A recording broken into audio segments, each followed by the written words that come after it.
Another kilig vibes, kanina sa It's Showtime, Kim Cho. Talagang makikita mo sa kanya na may something talaga sila ni Pao. Sa co-host naman, Vice Ganda, Bong Navarro, hindi tinatantanan si Kim sa pang-aasar. Kung dati, Ampaw ang tawag niya or hawak, ngayon naman ay Kim Pao daw. Sobrang kilig naman, makikita sa mata ni Kim na kinikilig talaga siya, nagbablush kapag ka inaasar nila at patama tungkol kay Paulo Abilino.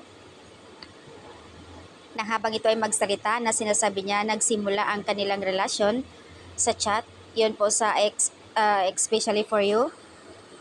Hindi naman niya matapos-tapos agad. Agad naman sinabi ni Vice Ganda na ang tamis. Iba talaga kapag ka in love. Grabe. Ayon pa kay Vice Ganda, kung sila, nagmula sa chat ang relasyon at dito naman, nagsimula sa taping. Agad naman humahalakhak si Kim sa tawa niya. Halatang in love. Anyways, congratulations dahil po sa kanilang local adaptation na patok sa mga netizens, casual viewers. Konting push pa, Mimi Vice. Relationship reveal na yan. Tuwang-tuwa kami pagkakasama si Vice Ganda, Kim Cho, and Bong Navarro. Yung tipong mabubuking na talaga si Kim, wala siyang ligtas. Sa sobrang asar ng dalawa, makikita mo kay Kim na nininervyos, nangangatal na something defensive talaga na mayroong relasyon na nga silang dalawa ni Pao.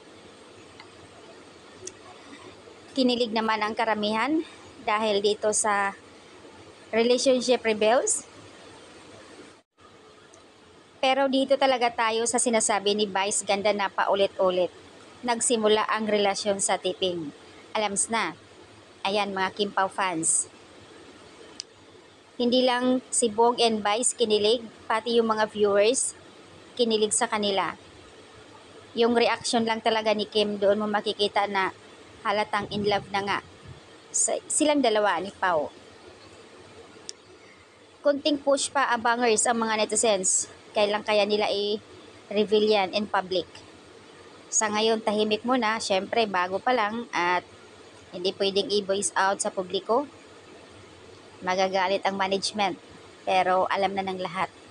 Nakakatuwa lang na sobrang kilig sa kanilang dalawa. Yung tipong pang-aasar nila kay Kim na guilty or defensive yung mga reaction ni Kim, dinadaan niya sa tawa. Nakakaloka.